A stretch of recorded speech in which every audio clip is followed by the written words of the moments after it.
सहारनपुर एक बार फिर दंगे की आग में जल रहा है और हो रही है सियासत। आखिरकार कौन जिम्मेदार है, किसकी बदौलत ये दंगे हुए, किसने शह दी, किसको नुकसान हुआ, इस सब पर सियासी रोटियां सेकने लगे हैं लोग। हमारे साथ कांग्रेसी नेता इमरान मसूद साहब हैं। मसूद साहब, किसको जिम्मेदार मानते हैं आप आग की आगजनी के लिए? देखिए, जिस प्रकार की आज घटना हुई है वो सहारनपुर के लिए बहुत बड़ा दुर्भाग्य है और हमारे ऊपर एक कलंक है। आज जिस तरह से भाईचारा आपस में टूटा है, निश्चित रूप से आज मैं अपने आप को टूटा हुआ महसूस कर रहा हूं।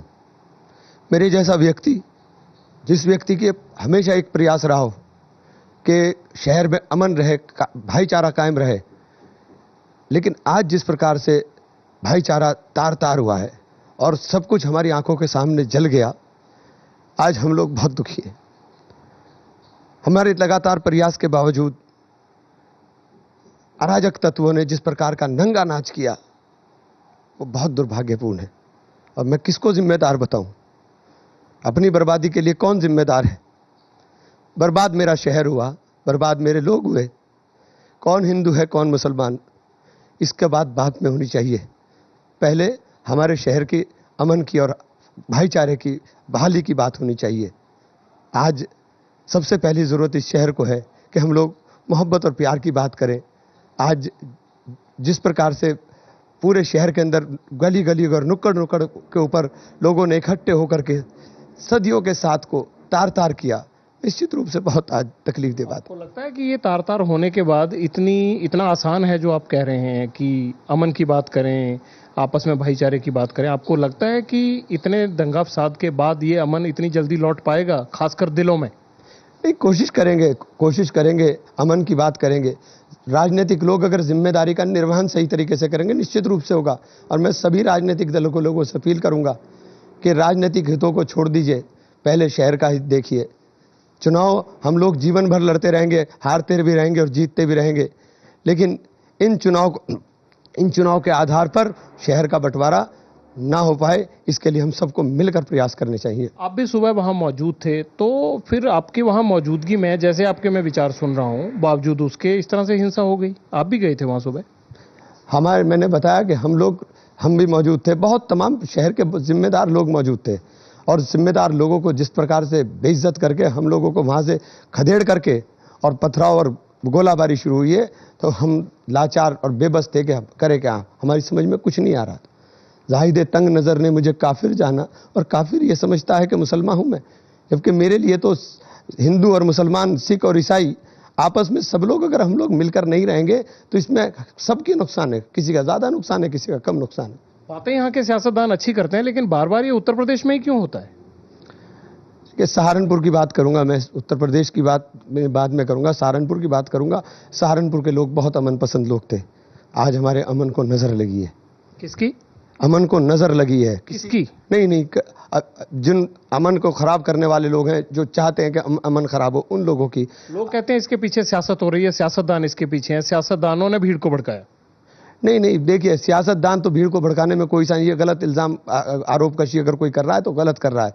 और आरोप लगाना बहुत आसान होता है, किसी के ऊपर भी आप आरोप लगा दीजिए। मैं भी बहुत आसानी के साथ कह सकता हूं साहब फला पार्टी का आदमी, फला नेता ये कर रहा है। मुझे नहीं लगता कि कोई भी राजनीतिक व्यक्ति इस प्रकार की घटना को अंजाम देने का प्रयास करेगा, और करना भी नहीं चाहिए। लेकिन आज की बर्बादी किसी इल्जाम की मोहताज नहीं है। आज जो बर्बादी हुई है वो बंद आंखों से भी नजर आ रही है। निश्चित रूप से देखिए, जिस प्रकार से नंगा नाच पूरे दिन शहर के अंदर हुआ है, उसके अंदर बहुत बर्बादी हुई है। बहुत ज्यादा लोगों का तबाह बर्बाद कर दिए गए। प्रशासन के सामने ये सब कुछ हुआ। ठीक है, पुलिस तो बेबस हो गई थी। उसकी पुलिस की बेबसी मैंने देखी है। पुलिस बेबस हो गई थी। एक बार स्थिति ये आ गई थी कि हमने, चूंकि 5 बजे करीब हमको लग गया था कि अब यहाँ हालात बेकाबू होने वाले। मैंने बोल भी दिया था पुलिस प्रशासन के लोगों को कि हमारे कंट्रोल के अंदर ये नहीं हो रहा है, हम लोग नहीं कर पा रहे हैं। मैं भी था, समाजवादी पार्टी के MLC भी थे और तमाम पार्टियों के नेता थे।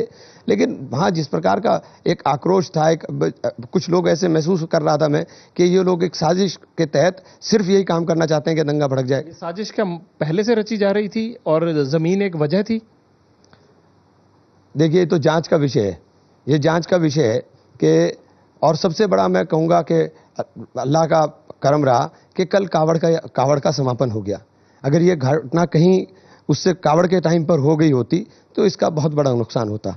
निश्चित रूप से एक बहुत बड़ा धब्बा हमारे ऊपर और लगता। लेकिन अभी त्यौहार है और मेरी सब लोगों से गुजारिश है कि सब लोग मिलकर के ईद के त्यौहार पर हम लोग बुराई के खात्मे को करें, अपने अंदर बीच में पैदा हुई नफरत को खत्म करें और भाईचारे और मोहब्बत की बात करें। आप उन लोगों के बीच में थे, उन उस भीड़ का जो गुस्सा था वो सिर्फ 1 एकड़ जमीन के उस टुकड़े के लिए था या फिर वजह कोई और थी? नहीं नहीं, भीड़ के अंदर तो सारे के लोग, जब सारी बात तय हो गई थी, देखिए सारे मामले को हल बैठ करके निकाला जाता है। उसके अंदर प्रशासन के लोग और बीच में थे और दूसरे पक्ष के लोग भी थे और इधर से भी लोग बैठे हुए थे। तो एक रास्ते की बात हो रही थी कि बीच का रास्ता निकल जाएगा और ये कोई ऐसा इशू नहीं था जिसके ऊपर इतना बड़ा बवाल खड़ा हो गया।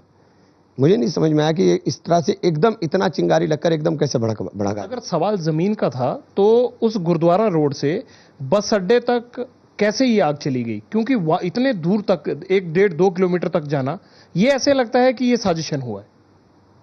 देखिए, जांच का विषय है, निश्चित रूप से इसकी जांच होनी चाहिए और निष्पक्ष जांच होनी चाहिए और दोषियों के खिलाफ कड़ी कार्रवाई होनी चाहिए। उसके बाद जो कुछ शहर के अंदर हुआ और चारों तरफ से निकल करके कुछ लोगों ने जो घूम करके आज कांग्रेस पे इल्जाम लगा रहे हैं। मैं भी बहुत आसानी से कह सकता हूं कि यहाँ के सांसद जो हैं 4-4 गाड़ी लेकर के पूरे शहर में घूम रहे थे। वो घूम करके किस प्रकार से आग को भड़काने का काम कर रहे थे। क्या सांसद का ये व्यवहार होना चाहिए? सांसद को बहुत संयमित होकर के राजनीति को दरकिनार कर करके शहर की प्राथमिकता, शहर को पहले प्राथमिकता पर रखना चाहिए। और मैं तो हर चीज को कुर्बान करने के लिए तैयार हूं शहर के अमन के लिए। ये आपका इल्जाम है बीजेपी के सांसद पर या आपके पास सबूत है? नहीं नहीं, ये तो सब लोग बता रहे हैं, जो मुझे जानकारी मिली है। मैं तो कहीं गया नहीं, मैं तो रोकने के प्रयास में जो भी टेलीफोन से रुक सकता है कोशिश कर रहा हूं। क्योंकि हमारे इस वक्त निकलने का, किसी भी राजनीतिक व्यक्ति के निकलने का मतलब है कि मामले को और आग दी जाए। अभी इसको थोड़ा सा कंट्रोल कराने में सहयोग करना चाहिए, सबको सहयोग करना चाहिए। मसूद साहब, आपसे एक लाइन में अगर मैं पूछूं कि सुबह जो भीड़ वहां एकत्रित थी उसको कैसे रोका जा सकता था? देखिए, जो भीड़ वहां पे एकत्रित हो गई थी, क्योंकि रमजान के अंदर एकदम अफवाहों का दौर बहुत चला। आप जानते हैं, शहरी के अंदर सब लोग जागे हुए थे। मैं तो सो गया था। 4 बजे तो मुझे आकर के उठाया और मैं उठ करके जब मुझे पता है कि साहब वहाँ पे बहुत हंगामा हो गया, तो मैं उठकर दौड़ कर जब पहुँचा तो वहाँ बहुत हंगामा बरपा था। और समाजवादी पार्टी के हमारे साथी हैं, MLC हैं, उनको वो आगे खड़े हुए थे। उनके साथ बहुत धक्का मुक्की लोग कर रहे थे। तो हमने बहुत मुश्किल से शांत करके हम लोग आकर के थाने पर बैठे। मैंने कहा यहाँ बैठ जाओ, आराम से सुकून से बात करेंगे। और इतने बातचीत चली रही थी, लेकिन ये अंदर से कहीं ना कहीं से कोई चिंगारी सुलगा रहा था। मुझे ऐसा महसूस हुआ क्योंकि पहली बार हम लोग अपने आप को हताश महसूस किया कि हम लोग कंट्रोल नहीं कर पाए, वरना कभी भी मोब इस तरह से इकट्ठा होता था। चिंगारी का इशारा आपका किस तरफ है? कुछ तो आपने भी, आप सियासतदान है, आपने कुछ तो महसूस किया होगा ना कि आखिरकार चिंगारी किस तरफ से थी? नहीं, चिंगारी, देखिए आग जब भड़कती है ना तो ये नहीं देखती कि किधर से भड़क रही किधर से नहीं। इधर भी खड़े हुए थे लोग, उधर भी खड़े हुए थे, उधर भी तलवारें लेकर के खड़े हुए थे, आमने सामने पथराव शुरू कर दिया। तो ऐसा थोड़ी ना कि ये इधर ही इधर लोग खड़े हुए थे। भीड़ दोनों तरफ खड़ी हुई थी। भीड़ का मैं ये नहीं कह सकता हूं कि भीड़ एक तरफ, भीड़ तो दोनों तरफ खड़ी हुई थी। क्या आप लोग लाचार थे उस वक्त? आपको लगा कि आपके किसी भी प्रयास से ये दंगा रुक नहीं पाएगा? नहीं, हम क्या, हमारे साथ तो पथराव जब शुरू हुआ तो हमारी जान बड़ी मुश्किल से बची। जिस टाइम पथराव और गोली शुरू हुई, गोलियां हमारे सामने लगी हैं, तो जिस टाइम पथराव हो रहा था पूरा का पूरा नज़ारा दिखाई दे रहा था। खींच करके लोग ले जा रहे थे, सब लोग लाचार थे। हमारी समझ में नहीं आ रहा था। आप जिस भीड़ की तरफ थे उस भीड़ ने थाने पे भी कब्जा कर लिया था, कहते थाने के अंदर घुस गए और जो एक पुलिसकर्मी को गोली मारी गई वो थाने के अंदर गोली लगी है। क्या उस वाकया के वक्त भी आप थे वहां? नहीं, मैं उस वक्त नहीं था, क्योंकि वो एक जो बम होता है, जो इनका जो आंसू गैस जो होती है, वो मेरे ऊपर गिर गया था उधर। तो वो हम लोग जहाँ बैठे थे वो वहीं पर गिरा और वो हमारी पूरा एकदम हमारी आंखों में लग गया। तो मुझे तो कुछ दिखाई नहीं दिया। मुझे लोग पकड़ कर ले गए, बहुत 1-1.5 घंटे पानी डाल करके आया।